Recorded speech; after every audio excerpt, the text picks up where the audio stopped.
The market on Cora 7 was calmer now. The sun dipped toward the crimson horizon, casting long shadows over the bustling stalls. Captain Jonah Hayes had just handed Tika a replacement loaf of bread for her sister, this time without a dramatic chase, and for once, the crisis seemed over. Tika clutched her doll tightly, eyes glowing amber with delight. "Human, you have saved not only my sister, but our honor."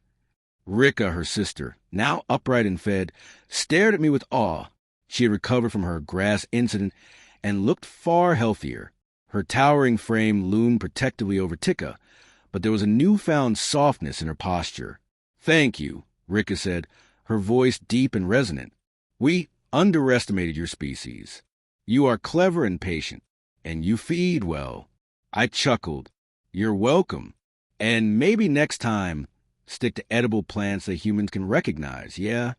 The sisters giggled, and for a moment, the galaxy's usual chaos felt distant, a lesson in humanity.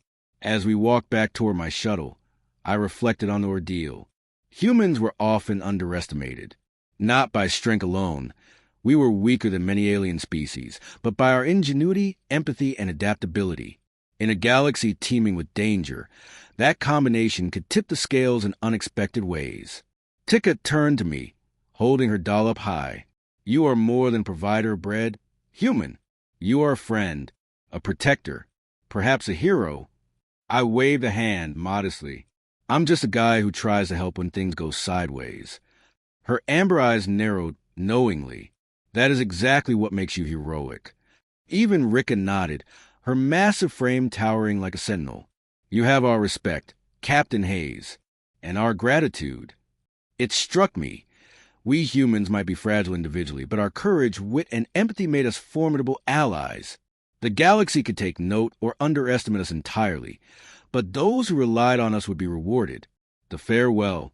As I prepared my shuttle for departure, Tika ran alongside me, doll in hand. "Human, will you return?" I smiled. "If I can, I'll stop by, and I'll bring more bread next time, just in case your sister's appetite goes rogue again." She laughed, a musical, chiming sound that reminded me of why humans often sought companionship across the stars, connection, laughter, and shared experience. Rika leaned down, touching my shoulder with one clawed hand. "Captain Hayes, you have changed how our family sees your species. You have our trust."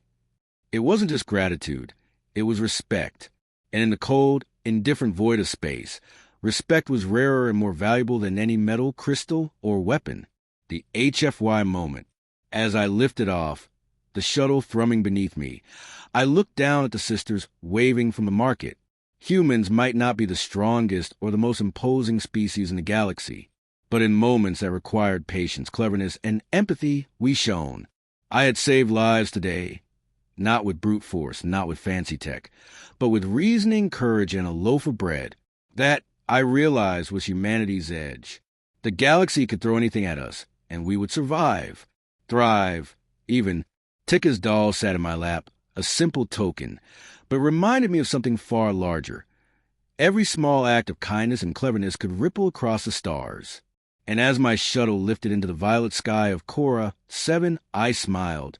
Humanity would endure, because we saw value where others might overlook it, and because we cared enough to act, even if it was over something as simple as a loaf of bread. The end.